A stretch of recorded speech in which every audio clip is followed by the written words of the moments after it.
Hello दोस्तों, नमस्कार। देखिए विद्यार्थियों, आज हम शुरू करने जा रहे हैं मनोविज्ञान की क्लास यानी साइकोलॉजी की। तो सभी एग्जाम के लिए महत्वपूर्ण है। यहाँ से प्रश्न 30% लगभग आते हैं। तो देखिए हम एकदम जीरो लेवल से शुरू करेंगे और पूरे आपके कॉन्सेप्ट क्लियर के साथ धीरे धीरे बढ़ते बढ़ते आपके 4 या 5 जो भी आपके यूनिट हैं रीट और फर्स्ट ग्रेड सेकंड ग्रेड में आपको पूरी कवर कराई जाएगी, वो भी निःशुल्क। ठीक है। तो ये वीडियो आपको हमारी प्ले लिस्ट में मिल जाएंगे, साइकोलॉजी नाम से मिल जाएंगे, आप वहाँ पर देख सकते हो क्रम से। तो आज से हम शुरू करने जा रहे हैं एकदम ज़ीरो लेवल से। तो देखिए, अगर आप टीचर लाइन की तैयारी कर रहे हैं तो हमारे साथ जुड़िए, अभी से जुड़िए, ताकि आपको धीरे धीरे क्लासें मिलती जाएगी। फिर क्या है कि प्ले लिस्ट में जाइए, आपको वहाँ पर सारी क्लासें मिल जाएगी, लेकिन फिर एक दिन या 2 दिन में सारी पढ़ नहीं सकते हो आप। इसलिए धीरे धीरे हम शुरू कर रहे हैं, तो हमारे साथ साथ में चलते रहिए। तो चलिए शुरू करते हैं। हमारा सब्जेक्ट है मनोविज्ञान, जिसको हम इंग्लिश में कहते हैं साइकोलॉजी। ठीक है। अब कोई कह दे कि जो मनोविज्ञान है इसकी उत्पत्ति कहाँ से हुई है, तो ध्यान रखना, मनोविज्ञान की उत्पत्ति अंग्रेजी भाषा के साइकोलॉजी शब्द से हुई है। मैं साइकोलॉजी की नहीं बात कर रहा हूँ। यानी सीधे पूछे, यानी कहे कि मनोविज्ञान या साइकोलॉजी शब्द है, तो ये शब्द किसका है? अंग्रेजी का है। ठीक है। अगर आपको सीधा पूछे कि साइकोलॉजी की उत्पत्ति कहाँ से हुई या कौन सी भाषा से हुई, तो आप करोगे लैटिन भाषा से। सीधा पूछे कि किस भाषा का शब्द है, तो अंग्रेजी भाषा करना है। ठीक है। बच्चे वहां लैटिन करके आते हैं। आगे देखते हैं। सर्वप्रथम मनोविज्ञान शब्द का प्रयोग रुडोल्फ गोइखल ने किया। रुडोल्फ गोइखल नाम के व्यक्ति थे जिन्होंने सर्वप्रथम मनोविज्ञान शब्द का प्रयोग किया था। अब हम बेसिक पढ़ रहे हैं मनोविज्ञान का। साइकोलॉजी की उत्पत्ति लैटिन भाषा की हुई। साइकोलॉजी शब्द किसका है? अंग्रेजी भाषा का है। साइकोलॉजी शब्द की उत्पत्ति किस भाषा से हुई है? तो ये लैटिन भाषा से हुई है। ठीक है। अब आगे वर्णन करते हैं साइकोलॉजी का।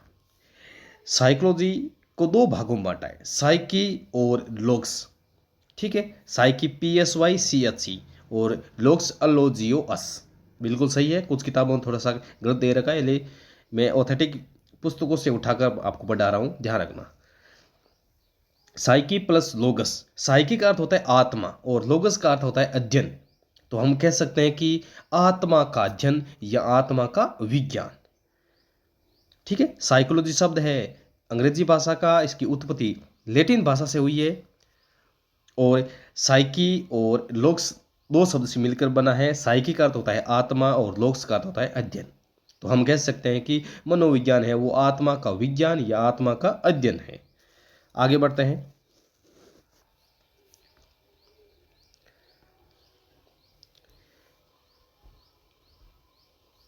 16वीं शताब्दी में मनोविज्ञान को आत्मा का विज्ञान माना। जब मनोविज्ञान शुरू हुआ तो सर्वप्रथम मनोविज्ञान को आत्मा का विज्ञान माना। अब ये आत्मा का विज्ञान मानने वाले कौन कौन थे? प्लेटो, अरस्तु, डेकार्ड, ये 3 व्यक्ति थे। इन्होंने कहा कि जो मनोविज्ञान है वो आत्मा का विज्ञान है। फिर क्या हुआ? धीरे धीरे ये साबित नहीं कर पाए कि हकीकत में कि आत्मा का मनोविज्ञान किस प्रकार है। यानी ये कहते हैं कि जब हम आत्मा से सोचते समझते, जो भी आत्मा से करते हैं वही हमारा मनोविज्ञान है, लेकिन ये कुछ साबित नहीं कर पाए, इसके लिए ये परिभाषा खारिज हो गई। ठीक है। इसको खारिज कर दिया गया परिभाषा। फिर आते आते 17वीं शताब्दी में मनोविज्ञान को मन या मस्तिष्क का विज्ञान कहा। ठीक है। पहले आत्मा का विज्ञान कहा, उसके बाद में मन या मस्तिष्क का विज्ञान कहा। अब ये कहने वाले कौन थे? पोपोलॉजी, लॉक और बर्कली, ये 3 थे। ये पोपोलॉजी थे वो इटली के पोपोलॉजी थे। ठीक है। तो आपको नाम ये याद रखना है। आप उनका जो स्थान है वो याद नहीं रखे तो भी चलेगा, लेकिन आपको नाम जरूर याद रखना है। तो 17वीं शताब्दी में मन या मस्तिष्क का विज्ञान किसने कहा? पोपोलॉजी, लॉक, बर्कली। ठीक है। फिर आते आते 18वीं और 19वीं शताब्दी में मनोविज्ञान को चेतना का विज्ञान माना। भाई पहले सर्वप्रथम आत्मा का विज्ञान माना, उसके बाद है मन या मस्तिष्क का विज्ञान माना, फिर चेतना का विज्ञान कहा। भाई हम जो चेतन मन से सोचते समझते हैं वही हमारा मनोविज्ञान है। ये कहने वाले कौन कौन थे? विलियम वुंट,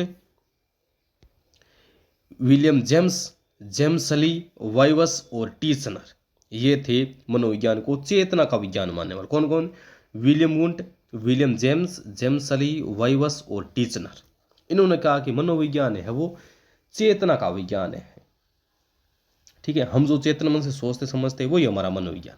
फिर भी ये मनोविज्ञान साबित नहीं कर पाए कि ये ही हकीकत में मनोविज्ञान है। एक आते हैं McDougall, William McDougall.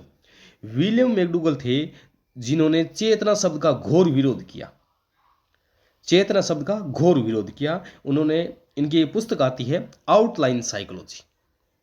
Outline psychology के 16 नंबर पृष्ठ पर चेतना शब्द के कड़े शब्दों में निंदा की गई है। ठीक है, तो प्रश्न सीधा आ जाएगी यानी चेतना शब्द का विरोधी कौन था, तो आपको विलियम मैकडूगल करना है। ठीक है, और आपको ये याद रखना, आत्मा का विज्ञान प्लेटो अरस्तु डेकार्ट, मन या मस्तिष्क का विज्ञान पोम्पोलॉजी लोक बर्कली, चेतना का विज्ञान, इतना याद आपको ये वैज्ञानिक का नाम याद रखते हैं। आगे चलते हैं। 20वीं शताब्दी में आते आते मनोविज्ञान को एक व्यवहार एवं अनुभूति का विज्ञान माना कि जो व्यक्ति जिस प्रकार से व्यवहार करता है वो ही हमारा मनोविज्ञान है। ये मानने वाले कौन से? वाटसन, मैकडूगल, स्किनर, थोंडाइक, क्लार्क हल। ठीक है, इन्होंने कहा है कि मनोविज्ञान है वो मन का व्यवहार है। ठीक है, और अंत में आते आते ये परिभाषा मनोविज्ञान को व्यवहार के रूप में माना गया।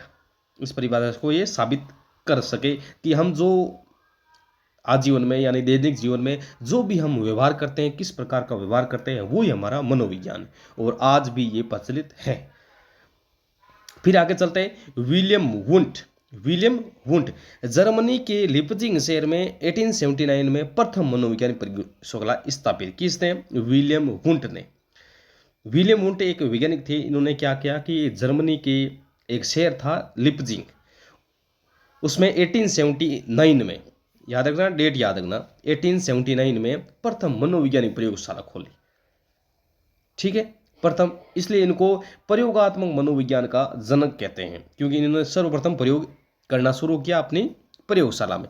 तो प्रयोगात्मक मनोविज्ञान का जनक किसे कहा जाता है? विलियम वुंट ने। इन्होंने 1879 में जर्मनी के लिपजिंग शहर में प्रथम प्रयोगशाला स्थापित की। ये तो हम पूरे विश्व की बात कर रहे हैं। अगर हम भारत की बात करें तो आगे चलते हैं। इसमें दे रखा है भारत में सेनगुप्त के द्वारा, किसके द्वारा? सेनगुप्त के द्वारा। ये देखिए आगे, भारत में पहली प्रयोगशाला 1916 में सेनगुप्त के द्वारा, कहां पर? कलकत्ता में। ठीक है, भारत में पहली प्रयोगशाला कब हुई? 1916 में। किसके द्वारा? सेनगुप्त के द्वारा। कहां पर? कलकत्ता में। और विश्व में आएंगे तो यहां पर आप कर देना जापान के लिपजिंग शहर में 1879, याद रखना विलियम वुंट। और भारत में 1916 सेनगुप्त, कलकत्ता में। ठीक है, आगे चलते हैं। कुछ परिभाषाएं हैं, एक दो देख लेते हैं इनको। देखिए, परिभाषा पर आप ज़्यादा ध्यान मत दीजिएगा क्योंकि हजारों लाखों परिभाषा है, उनमें से शायद एक या दो परिभाषा आ भी जाए, नहीं भी आ जाए। पिछली बार तो एक ही नहीं पूछी गई है, लेकिन अब कुछ मुख्य मुख्य मैंने लिखी है। वैसे आप इनको थोड़ा सा एक दो बार देख लेना। बाकी इसमें आपको परिभाषा में आपको पढ़ना नहीं है, समय खराब करना है ना, इतनी आप परिभाषा पढ़ सकते हो। ठीक है, जो मोस्ट है मैं आपके सामने प्रस्तुत कर दूंगा, उनको देख लेना आप। मैकडूगल क्या कहते हैं? मैकडूगल कहता है मनोविज्ञान को व्यवहार व आचरण का यथार्थ विज्ञान माना। मनोविज्ञान को व्यवहार एवं आचरण का यथार्थ विज्ञान किसने माना? मैकडूगल नहीं। तो शब्द पकड़ लो, आगे एक शब्द पकड़ लो, यथार्थ विज्ञान किसने माना? मैकडूगल ने माना। ठीक है, ये परिभाषा आपकी कंप्लीट होगी। भाई, मनोविज्ञान को व्यवहार व आचरण का यथार्थ विज्ञान किसने माना? मैकडूगल ने माना। आगे है वुडवर्थ, मनोविज्ञान वातावरण के संपर्क में आने वाले मानव व्यवहारों का विज्ञान है। यानी जो संपर्क में आते हैं वो जो मानव व्यवहार है वही हमारा मनोविज्ञान है। किसने कहा? वुडवर्थ ने कहा। ये दो परिभाषा आप देख लेना। फिर आगे बात करते हैं मनोविज्ञान के क्षेत्र कि भाई मनोविज्ञान किस किस क्षेत्र में काम आता है, कहां पर इसका प्रयोग किया जाता है। तो देखिए सामान्य मनोविज्ञान, मनोविज्ञान आजकल सामान्य और असामान्य दोनों जगह में ही मनोविज्ञान काम में लिया जाता है। सामान्य मनोविज्ञान, असामान्य मनोविज्ञान। समाज मनोविज्ञान, समाज में मनोविज्ञान, क्योंकि मनोविज्ञान क्या है, एक व्यवहार है, तो हम समाज में भी इसका प्रयोग कर सकते हैं। जैसा हमारा व्यवहार होगा समाज हमें वही सम्मान देगा। तुलनात्मक, एक दूसरे की तुलना कर सकते हैं, प्रयोग भी कर सकते हैं, प्रयोगात्मक मनोविज्ञान। बाल मनोविज्ञान, बाल मनोविज्ञान हम जब बाल विकास पढ़ेंगे उसमें सारा कुछ पढ़ेंगे, उनकी जो अवस्थाओं का विवरण करेंगे, सारा कुछ आ जाएगा बाल मनोविज्ञान। तो मनोविज्ञान एक बाल मनोविज्ञान है। औद्योगिक मनोविज्ञान, यानी जब उद्योगों में काम करते हैं वहां पर भी मनोविज्ञान काम में लिया जाता है। किशोर मनोविज्ञान, प्रौढ़ मनोविज्ञान, प्रौढ़ मनोविज्ञान यानी जब किशोर अवस्था के बाद में जो अवस्था होती है उसको प्रौढ़ अवस्था कहते हैं, तो प्रौढ़ मनोविज्ञान। विकासात्मक मनोविज्ञान हम पढ़ेंगे, अभिवृद्धि और विकास, उसमें भी आपको बता देंगे कि विकास में क्या क्या होता है। तो जब बच्चे का विकास होता है उसमें भी मनोविज्ञान का बहुत कुछ महत्व रहता है। पशु मनोविज्ञान, पशु में भी मनोविज्ञान का महत्व रहता है। परा मनोविज्ञान, अब देखिए परा मनोविज्ञान क्या है। परा का अर्थ होता है भविष्य बताना। जब हम किसी व्यक्ति को या बालक को देखकर उसका भविष्य, उसके जो व्यवहार को देखकर हम भविष्य बता सकते हैं कि ये आगे जाकर क्या बनेगा और किस पद्धति पर, मान लो कौन सी पदवी हासिल कर सकता है, यानी टीचर लाइन में जाएगा, डॉक्टर लाइन में जाएगा, हम उसके व्यवहार को देखकर पता लगा सकते हैं, अनुमान लगा सकते हैं, भविष्य बता सकते हैं। ये हो जाएगा परा मनोविज्ञान। आगे आ जाएगा निदानात्मक मनोविज्ञान और उपचारात्मक मनोविज्ञान।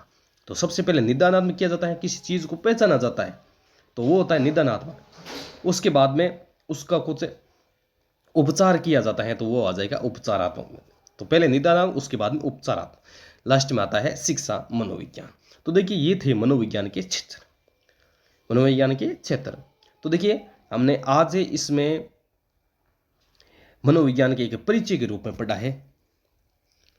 तो ये भी मैंने जल्दीबाजी में बताई, आपको डबल में नहीं करना पड़ेगा। कुछ बच्चे बता रहे हैं कि सर क्वालिटी नहीं आ रही है। देखिए क्वालिटी है बिल्कुल, मेरी तरफ से मैं आपको बिल्कुल बहुत ही शानदार क्वालिटी दे रहा हूँ।